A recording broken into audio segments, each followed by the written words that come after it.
We live in an age that worships results. We celebrate the builders, the innovators, the ones who seem to possess an almost magical ability to turn ambition into achievement, to shape the world according to their will. We admire their focus, their drive, their relentless pursuit of quantifiable success. It's a compelling narrative, the story of human potential realized through sheer force of intellect and effort. But the old stories, the ones that echo through millennia, offer a counter-narrative, a quiet word of caution. They remind us that every great gift casts a long shadow. They whisper that an obsessive focus on one kind of value, the kind that can be measured, counted, and displayed, can blind us to other, more fragile, and ultimately more essential forms of wealth. What happens when the drive to succeed becomes an end in itself, consuming the very humanity it was meant to serve? What is the true cost of relentless optimization? Consider Arthur. By every metric our society values, he was a resounding success. His domain was the burgeoning world of technology. His influence felt in the algorithms that shaped millions of lives. From his office, perched high above the intricate circuitry of the city, he saw not streets and buildings, but patterns, data streams, potential markets. He was a master architect of complex systems, a visionary who could see the future in lines of code.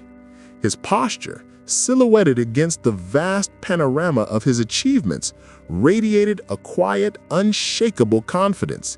He had reached the summit. Yet, even at this pinnacle, surrounded by the tangible proofs of his brilliance, there was an aura of profound solitude. He surveyed his kingdom, a modern monarch of the digital age, yet seemed utterly disconnected from the vibrant, messy human world thriving far below him. Arthur possessed a rare and potent talent, the ability to distill complexity into clarity, to see the optimal path through any chaos. In meetings, while others struggled with ambiguity, his mind worked like a precision instrument, dissecting problems, identifying leverage points, and formulating strategies with breathtaking speed and accuracy. His focus was absolute, a laser beam that burned away all distraction. When he engaged with a challenge, the rest of the world ceased to exist. He didn't just manage projects, he conquered them. He didn't just lead teams, he optimized them for peak performance. This relentless drive was the engine of his success, the core of his reputation. Every problem he tackled yielded results. Every interaction was geared towards a measurable outcome. He was a force of nature in the world of business, turning potential into profit with an almost infallible touch. For Arthur, the concept of downtime was an alien one. Efficiency was not just a professional strategy, it was a personal creed. The sleek, silent interior of his luxury car was not a space for reflection, it was a mobile command center. The commute was simply another block of time to be optimized, filled with calls, strategic planning, mental simulations of the day ahead. His headset was a permanent fixture, linking him back to the digital bloodstream of his company. The city outside, with its unpredictable rhythms and human dramas, was merely a backdrop, a slightly inefficient data stream flowing past his sealed, climate-controlled bubble. He moved through the world with the relentless, forward momentum of a machine, never pausing, never deviating, always calculating the next move on the grand chessboard of his ambition. The house was more than a residence. It was a statement. Every clean line, every polished surface, every carefully curated piece of furniture screamed success, control, perfection. It was the physical manifestation of Arthur's ordered, optimized mind. However, stepping inside at the end of a long day of digital conquests, the house's perfection didn't welcome him. It accused him.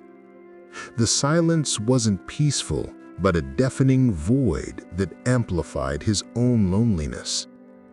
He moved through the spacious, immaculate rooms, not like a homeowner enjoying his domain, but like a curator in a museum dedicated to a life that seemed to belong to someone else.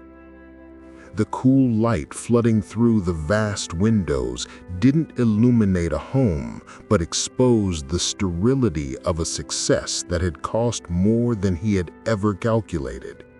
It was a magnificent palace, yes, but a palace built for a king without a queen, without a court, without joy. Into this gallery of cold perfection, Lily would erupt. She was a force of nature, an explosion of color and warmth in a monochromatic world. She didn't understand KPIs or funding cycles. Her universe operated on a different currency, that of love, connection, pure expression. She ran to Arthur, not with a report, but with a creation, a drawing rendered with the passionate intensity only a child possesses, depicting their small family under a smiling sun. It was an unarmed and disarming invitation into her world, a humble offering of her most precious treasure, her attention, her innocent vision of beauty. She held the paper aloft like a banner of joy, her eyes shining with the simple, profound expectation of being seen, of being celebrated by the architect of that palace, who was also, supposedly, the architect of her security and love. Arthur, his mind still processing the echoes of battles fought in the office, transitioned from CEO to father with the efficiency of an algorithm switching tasks. He registered his daughter's presence, identified the object presented as child's drawing, accessed the appropriate response protocol. He produced a calibrated smile, uttered the standard words of approval. "That's beautiful, sweetheart." But his central processing unit remained engaged elsewhere, analyzing data, anticipating problems, optimizing the future. His gaze skimmed over the drawing, registering the colors but failing to absorb the love contained within. His hand rested briefly on her head, a programmed gesture of affection, but devoid of the electric current of genuine presence. He was there physically, but his essence, his attention, the only currency that truly mattered to Lily, was invested elsewhere, in a far more volatile and ultimately less valuable market. Children are seismographs of the soul. Lily felt the disconnect instantly. She saw the smile that was only a shape, not a feeling. She heard the words that were echo, not voice. The offering she had made with such joy and vulnerability was received with the distracted politeness one gives to a memo. The vibrant light in her eyes, the reflection of her exposed soul, flickered and began to recede. The smile on her lips became a pale imitation of the original. She lacked the words to articulate her disappointment, but her body understood. She shrank back slightly, like a flower closing at the touch of evening chill. Her vibrant spirit, momentarily silenced, learned a painful lesson. In this kingdom of efficiency, the currency of the heart had an unfavorable exchange rate. The dining table, an exquisite piece of design chosen to impress, became the nightly stage for this silent tragedy. It was a vast expanse of dark polished wood, an abyss that Arthur inadvertently widened with every meal. At one end, he presided not over a family, but over his digital empire, the cool, spectral light of his tablet illuminating a face absorbed in strategies and numbers. At the other end, far, far away, sat Lily, a small, colorful figure in the sterile expanse. The silence in the room wasn't peaceful. It was the heavy, suffocating silence of unspoken disappointment, of unmet needs, of a connection slowly, irrevocably fraying under the relentless pressure of absence. The acoustically perfect room amplified the sound of her fork scraping against the plate, the only noise filling a void heavy with unsaid words, unmade connections, the deafening sound of a family disintegrating in the most absolute and luxurious quietude. The altar of extreme achievement demands relentless sacrifice. For Arthur, the primary offering was time, not just his own, but the shared time that forms the fragile connective tissue of relationships. His nights were extensions of his day, different time zones answered, algorithms refined, market strategies dissected under the artificial glare of his office lights or the glow of his smartboard. He saw himself as an architect of the future, a titan shaping the digital world. He believed this sacrifice was necessary, noble even, an investment to secure his family's future. But he failed to see the cruel irony. While he was building an abstract future, he was demolishing the tangible present. Every extra hour devoted to optimizing a system was an hour stolen from building a memory, from nurturing a bond. He was paving the road to a future he might arrive at alone. Within the carefully designed sanctuary of her room, a space meticulously crafted by her father's resources, yet yearning for his presence, Lily sought connection across the digital expanse. The tablet, a sleek portal gifted by his success, became her tool, her hopeful message in a bottle cast into the vast ocean of his attention. She initiated the call, her small face illuminated by the screen's cool light, watching his contact photo smile back, a static, unchanging representation of the dynamic, elusive man she loved. The digital ringing tone, however, echoed unanswered in the quiet room, each electronic pulse a small hammer blow against her fragile hope. It wasn't merely a missed call. It was a confirmation of her current position in his complex, demanding world. Surrounded by the material comforts his relentless drive provided, the finest toys, the softest fabrics, the one non-negotiable element, his undivided attention, remained perpetually out of stock. The silence that followed the unanswered call felt heavier this time, tinged with a dawning, childlike understanding of priorities. Meanwhile, miles away, the digital kingdom celebrated. The complex machinery Arthur had meticulously built and relentlessly optimized had delivered yet another stunning result. Projections weren't just met, they were obliterated. In the sterile theater of the glass-walled conference room, his team, young, fiercely intelligent disciples of his demanding methodology, erupted in a genuine, spontaneous wave of elation. Their applause echoed off the minimalist surfaces, a chorus of validation for their leader, their architect of success. Arthur stood at the epicenter of this adoration, absorbing the waves of external approval with practiced, almost imperceptible detachment. He offered the expected gestures, a curt nod acknowledging their efforts, the faintest ghost of a smile touching his lips. The data confirmed the win. The objective was secured.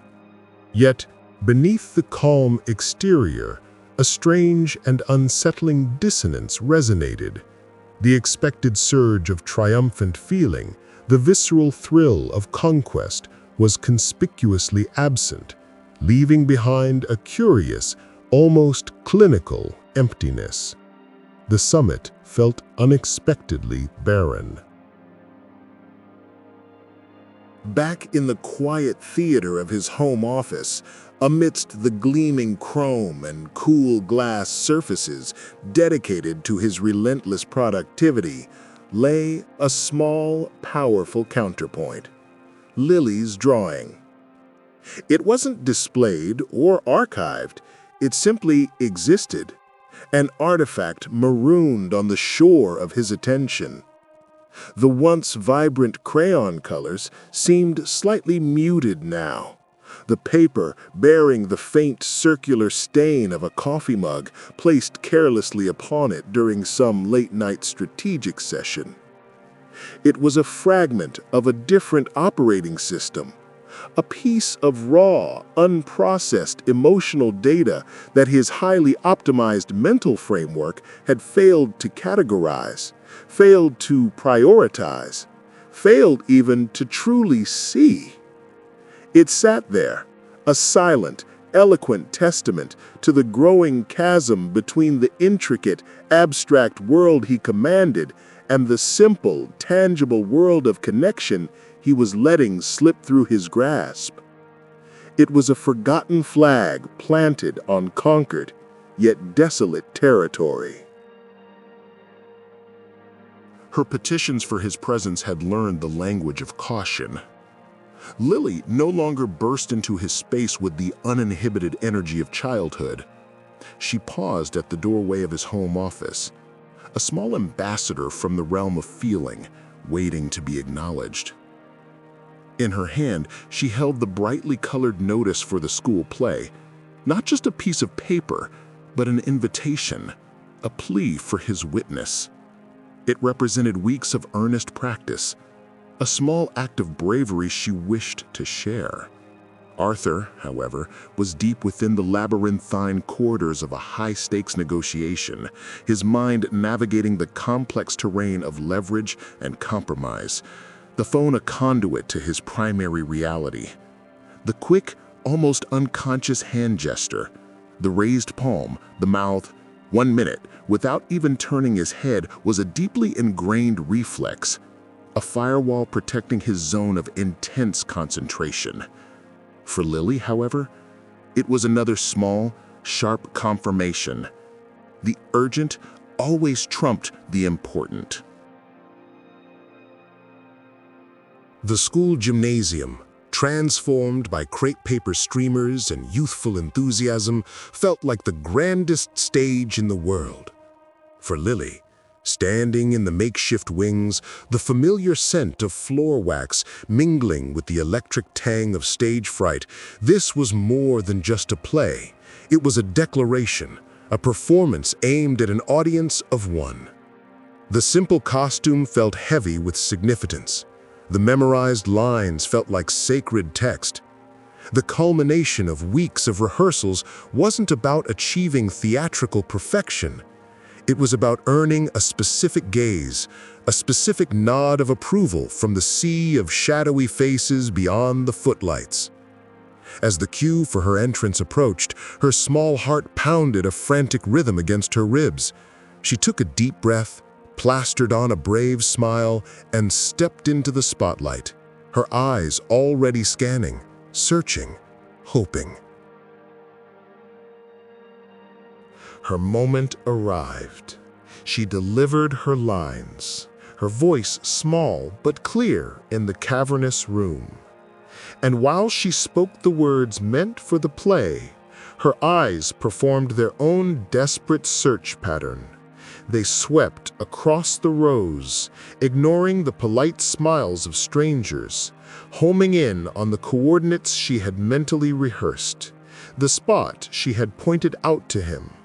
She saw the familiar outline of her mother, offering a tense, encouraging wave, and beside her, nothing, an empty space, a void where a presence should have been. It wasn't a possibility, it was a stark, undeniable fact, illuminated by the harsh glare of the stage lights. The emptiness of that chair seemed to radiate a coldness that reached her even under the hot lights. The carefully constructed world of the play dissolved, replaced by the brutal reality of his absence. He hadn't just missed her entrance, he had missed her whole life. At precisely the same moment Lily faced her void, Arthur reached his own climax on a very different stage. The final digital handshake was complete. The complex, multi-layered deal, the culmination of months of aggressive strategy and sleepless nights, was officially sealed. His phone screen illuminated with the irrefutable proof, a staggering figure, a number that represented not just profit, but power, dominance, victory. A potent, intoxicating wave of pure adrenaline, the visceral reward for his relentless drive, coursed through him. A wide, powerful, conquering smile spread across his face. In that singular, intoxicating moment, he felt invincible, the undisputed master of his carefully constructed universe, the alchemist who turned pure will into quantifiable, spectacular success. He felt utterly, magnificently. The fierce joy of the conquest was a supernova, brilliant, intense, and shockingly brief. Immediately following the triumphant notification, his phone chimed again. Not another wave of congratulations, but a quiet, neutral reminder from the machine he had so carefully programmed. Lily's school play, now. The 5 simple words detonated in the sudden silence of his office. The mental image of the staggering profit margin instantly shattered, replaced by the searingly clear image of his daughter's hopeful face scanning the audience. He saw the empty chair beside her mother with a sickening, gut-wrenching clarity. The monumental achievement of moments ago felt suddenly, grotesquely trivial. The success he had just secured felt like counterfeit currency. He hadn't just gained a competitive edge, he had traded something irreplaceable for it. The realization was a cold, sharp blade twisting in his gut. He arrived home to a house that seemed to hold its breath. The usual sterile silence felt different tonight, heavier, colder, imbued with a palpable sense of judgment. He stood in the vast, cathedral-like space of his living room, still clad in the armor of his success, the expensive suit, the confident posture, but feeling utterly exposed. The minimalist art seemed to stare blankly. The designer furniture offered no comfort, only cool, indifferent surfaces. He was the conqueror, returning to an empty castle, the victor with no one to share the spoils. He had meticulously engineered every aspect of his professional life for maximum gain, but in doing so, had inadvertently engineered his personal life into a state of profound, echoing isolation. The weight of his achievements felt suddenly, crushingly, like the weight of his loneliness. He found himself drawn, not by logic, but by a deeper, more primal instinct towards her room. He paused at the threshold, his hand hovering near the doorknob, feeling like an unworthy traveler before the gates of a sacred city. This small door separated his world, the world of complex systems, calculated risks, and emotional distance, from hers, a world he sensed was governed by entirely different, simpler, and perhaps truer laws. The hallway behind him was shrouded in the dim, familiar shadows of his adult life.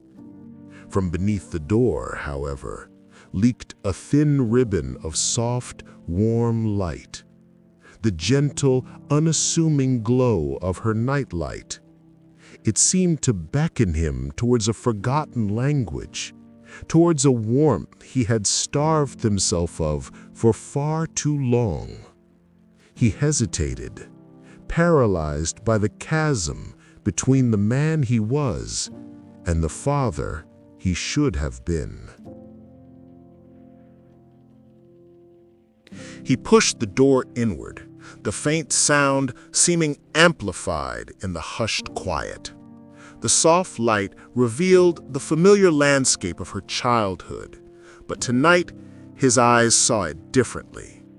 They weren't scanning for inefficiency or imperfection. They were searching for meaning.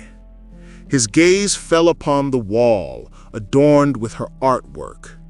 And there, amidst the newer creations, was the drawing, the one he had received with such profound distraction, the one bearing the faint scar of his carelessness.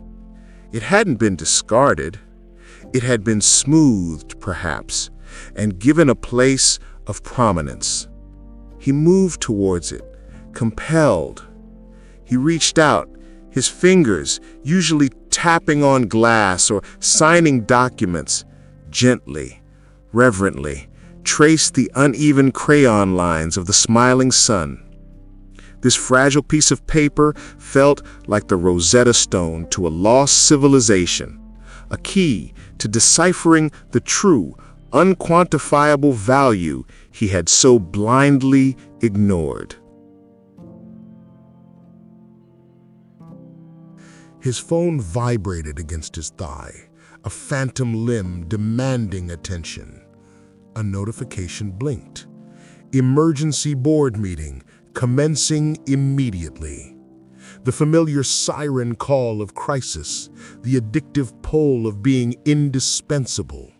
The deeply ingrained pathways in his brain screamed for response, for action, for control.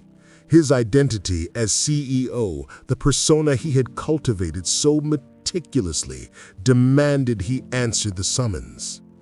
But the man standing in the gentle, forgiving light of his daughter's room, his fingers still tracing the outline of a child's unwavering love, hesitated.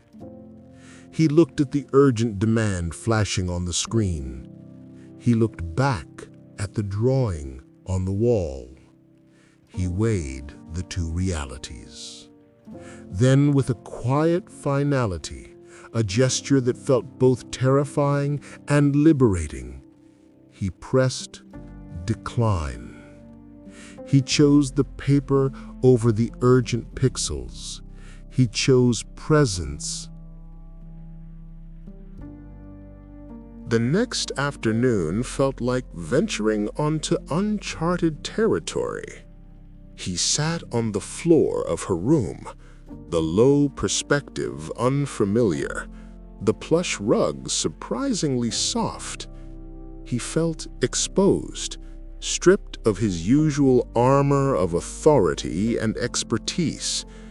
He held a simple wooden block, turning it over in his hands, unsure of the objective, the rules of engagement in this foreign land of play. Lily sat across from him, her initial surprise having melted into a quiet, watchful attentiveness. There was no immediate forgiveness in her eyes, no easy welcome, just a deep, solemn curiosity. She observed him as one might observe a rare, unpredictable creature that had wandered into her sanctuary. Was this intrusion temporary? Was this presence authentic? Her silence was a profound question, demanding more than just his physical proximity. It demanded his genuine, undivided self. He attempted to engage, to participate in the serious business of block construction currently underway. His efforts were earnest but clumsy. His mind, accustomed to complex strategic planning, struggled with the simple, tactile logic of stacking wood. Inevitably, his large hand fumbled, sending a section of their nascent tower crashing down in a soft clatter. A sigh of pure, unadulterated frustration escaped him, not the calculated exasperation of a CEO facing a setback, but the simple, human frustration of failing at a basic task. And into that shared moment of minor catastrophe, a sound bubbled up. A tiny, involuntary giggle from across the rug. It was hesitant at first, then grew slightly in confidence. It wasn't mocking. It was the sound of shared imperfection, the sound of a carefully guarded heart tentatively reopening. Arthur looked up, startled, and felt the knot of tension in his chest begin to dissolve.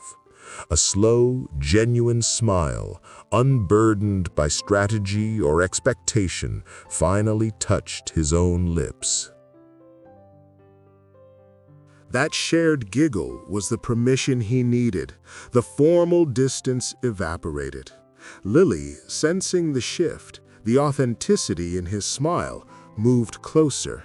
With the quiet confidence of an expert guiding a novice, she gently took his hand, her small fingers surprisingly firm, and repositioned it on the block.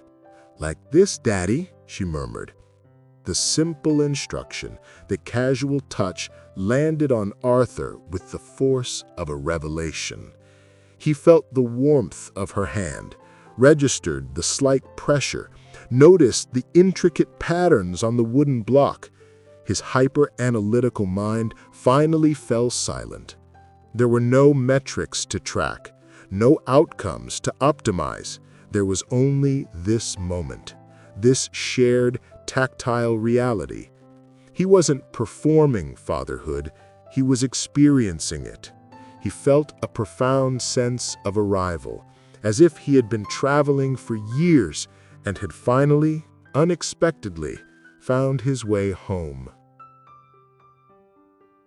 The sun dipped lower, filling the room with a warm, syrupy, golden light, a different kind of gold entirely. Arthur had no concept of how much time had passed. An hour? More? The question itself felt irrelevant, absurd. The relentless internal clock that had dictated his existence for decades, chopping his life into billable units and strategic intervals, had simply stopped. His watch, a marvel of engineering and a potent symbol of his former god, lay face down on the rug, ignored, forgotten.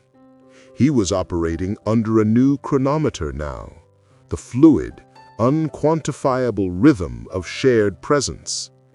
He was immersed in the complex, absorbing challenge of co-creating a magnificent, leaning tower of blocks, a structure utterly devoid of market value, but overflowing with intrinsic worth.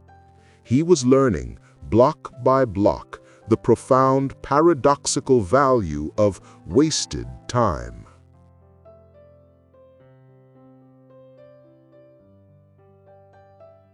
Stepping back into his office the following day was like visiting a museum dedicated to a former self.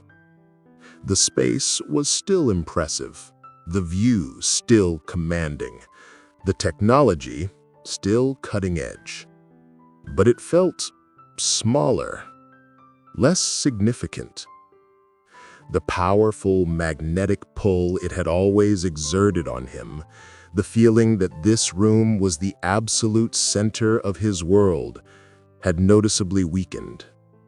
He stood by the vast window, looking out at the familiar cityscape, but his perspective had shifted.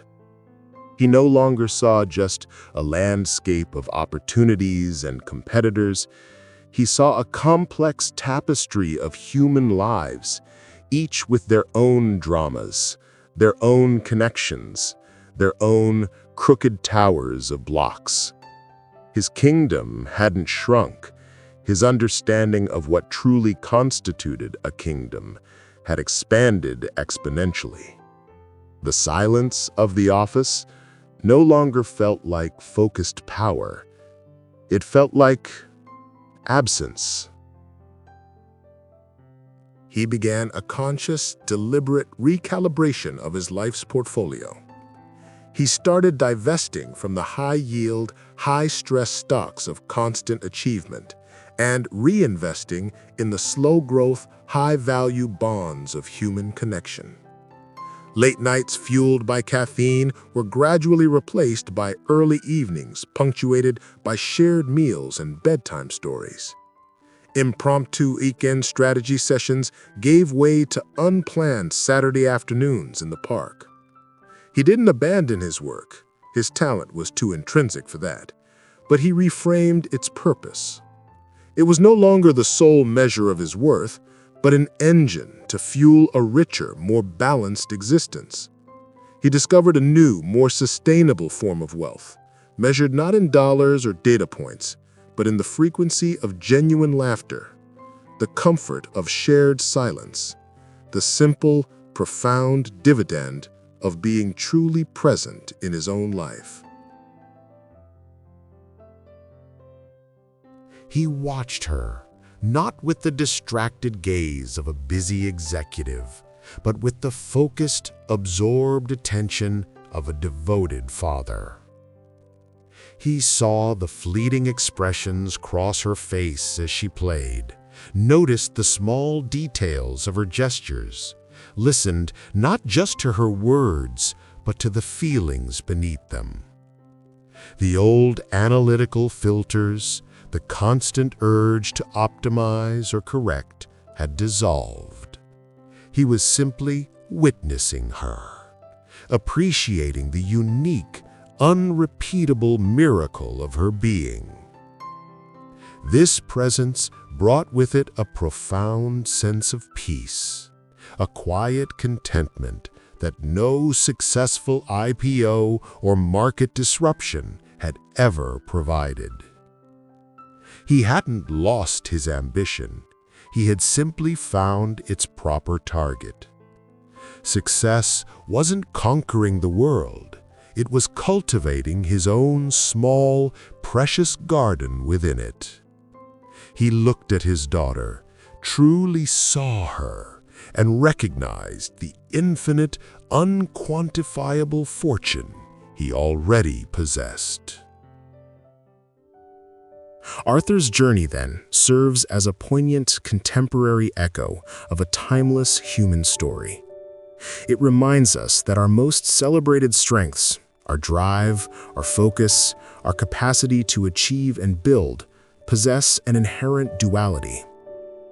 When wielded without wisdom, without conscious balance, they can paradoxically lead to our impoverishment. The relentless pursuit of external validation, of quantifiable success, of the gold that society applauds, can gradually, insidiously, calcify the heart.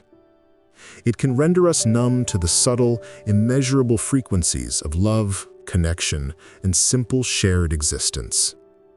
True wealth, the kind that sustains the soul, is rarely found on a balance sheet.